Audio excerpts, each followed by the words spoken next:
일방적인 손병호 게임 시작합니다. 제가 말씀드린 것 중에 3개 이상 해당된다면 이 영상 끝까지 보시기 바랍니다.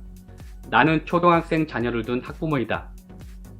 나는 우리 아이들을 웬만하면 학원 보내지 않고 집에서 교육시키고 싶다. 나는 직장인이다. 나는 프레젠테이션의 핵심을 알고 싶다. 나는 굿 메신저의 열렬한 팬이다. 빌 게이츠와 스티브 잡스는 IT 업계의 한 획을 그은 거장이라는 공통점이 있습니다. 그리고 어느 분야에서 좋은 예와 나쁜 예로 자주 언급된다는 공통점을 가지고 있습니다. 이 분야는 바로 프레젠테이션입니다. 스티브 잡스는 프레젠테이션을 잘하는 예로 자주 언급되고 있고요. 정작 프레젠테이션 프로그램을 만든 빌 게이츠는 정말 프레젠테이션 못하는 예로 종종 언급되곤 합니다. 두 사람의 가장 큰 차이점은 무엇일까요? 스티브 잡스의 프레젠테이션 슬라이드를 보면 스티브 잡스만이 그 슬라이드를 보고 프레젠테이션을 할 수가 있습니다. 다른 사람은 슬라이드를 봐도 이게 무슨 얘기를 하려고 하는지 몰라요. 반면에 빌 게이츠는 누구나 그 슬라이드를 보고 발표할 수 있을 정도로 빼곡하게 글씨를 써놓곤 합니다. 누구나 슬라이드를 보고 발표할 수 있게 만든 빌 게이츠가 더 좋은 것 아니냐라고 생각할 수가 있는데요. 파워포인트에 글자가 빼곡한 슬라이드를 만드는 순간, 그것을 청중 앞에 보여준 순간 청중들은 여러분들의 발표를 듣지 않고 그 시선과 관심은 슬라이드 페이지에 있는 그 글자 읽느라고 거기에 다 쏠려 있어요. 그래서 프레젠테이션을 효과적으로 할 수가 없는데요. 프레젠테이션을 하는 가장 큰 핵심과 목적은 이 프레젠테이션을 통해서 청중들에게 단 한 가지 메시지를 전하고 행동을 유발하는 것입니다. 모든 프레젠테이션의 목적은 반드시 이렇게 돼야 합니다. 업무 성과를 보고하는 프레젠테이션을 했을 때 그동안 업무 성과는 이랬고 어떤 전략을 했고 뭐 이렇게 쭉 하더라도 마지막에는 그래서 우리는 앞으로 이것을 보완해야 합니다. 아니면 계속 유지해야 합니다. 이런 메시지가 있고 행동을 유발을 해야 돼요. 협상할 때 프레젠테이션도 마찬가지입니다. 이 협상 프레젠테이션을 통해서 자기 회사에 유리한 방향으로 이끌어 나가는 그런 목적을 가지고 해야 되는 겁니다. 지식을 전하는 프레젠테이션도 동일합니다. 반드시 알아야 될 것, 꼭 다른 건 다 몰라도 이것 하나만은 알아야 될 것을 전달하는 것이 지식이나 정보 전달 프레젠테이션의 목적이 되는 것입니다. 적어도 여러분의 프레젠테이션에 이 핵심 메시지가 들어가 있기만 해도 여러분의 프레젠테이션 평가는 보통 이상을 받게 될 것입니다. 제 아들은 초등학교 5학년인데요. 지난주에 아들이 학교에서 프레젠테이션 슬라이드 만드는 방법을 배웠어요.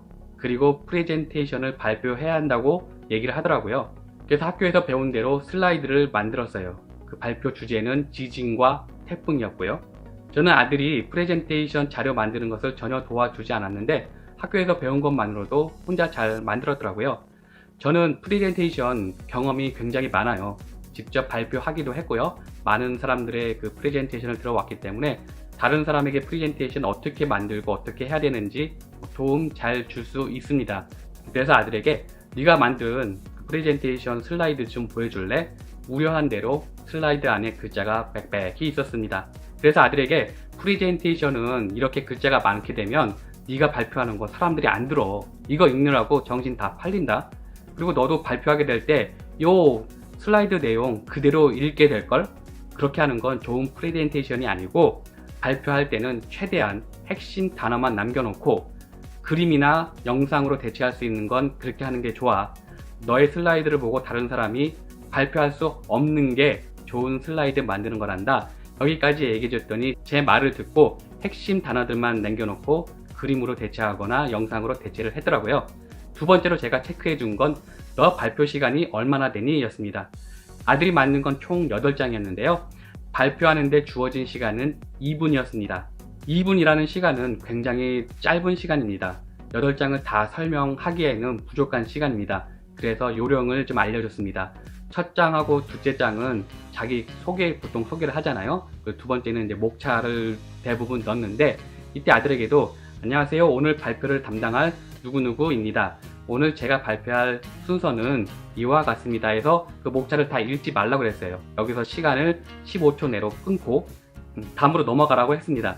다음 장에는 지진에 관한 그림이 들어가 있는데요. 지진이란 하고 그림으로 대체를 해줬습니다.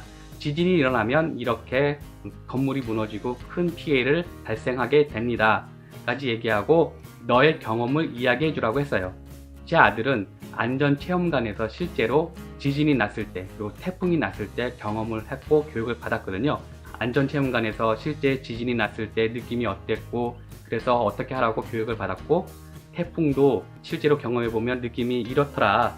어떻게 대처해야 되는지 교육을 받았다. 여기까지 이야기를 해주라고 했어요. 나머지 슬라이드에는 지진에 관한 것, 원리, 태풍 발생한 것들 이런 것들 영상을 담고 있었는데 각 영상 길이가 짧게는 50초에서 길게는 3분까지 있었습니다. 도저히 다 보여줄 수가 없겠죠. 그래서 시간 관계상 뺄 거는 뺀다고 양해를 구하고 가장 짧은 50초짜리 영상을 보여주라고 했습니다. 그 50초짜리 영상이 실제 포항에서 지진이 발생했을 때 CCTV에 찍혔던 모습들이에요.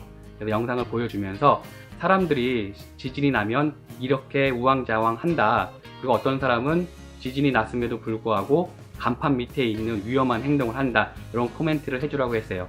여기까지 보여주고 나머지는 다 지나가고 맨 마지막 장 슬라이드 보여주면서 앞서 영상에서 보셨던 것처럼 지진에 대한 경험도 없고 교육이 부족하니까 이렇게 사람들이 우왕좌왕하거나 위험한 행동을 한다.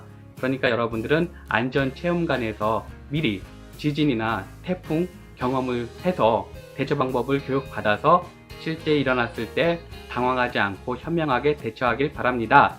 라고 발표를 마치라고 했습니다.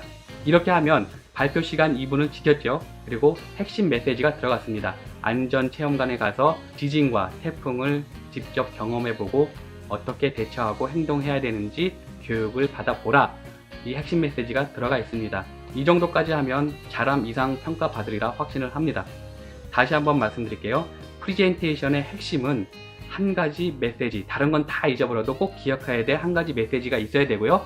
사람들이 행동하게 만드는 것입니다. 이것만 지켜도 프리젠테이션 평가를 보통 이상으로 받을 수가 있습니다. 직장인이라면 프리젠테이션 할 수 있는 기회가 많을 거예요. 제가 오늘 말씀드린 핵심을 꼭 기억하시고 적용하셔서 적어도 프리젠테이션 못한다는 말은 안 듣길, 그리고 여기서 좀만 더 보강하면 정말 프리젠테이션 잘한다는 소리를 분명히 들으실 수 있을 것입니다. 그렇게 되길 바라고요. 프레젠테이션을 쓸 일이 없는 자영업을 하시는 분이라든가 아니면 학부모 같은 경우는 프레젠테이션 자료 만드는 걸 도와줄 수는 없어도 적어도 자녀가 자료를 만들고 발표를 했을 때 조언은 해주실 수 있습니다. 그래서 네가 이 프레젠테이션을 통해서 하고 싶은 말이 뭐니? 사람들이 어떻게 했으면 좋겠어? 이렇게 조언해주는 것만으로도 큰 도움이 됩니다.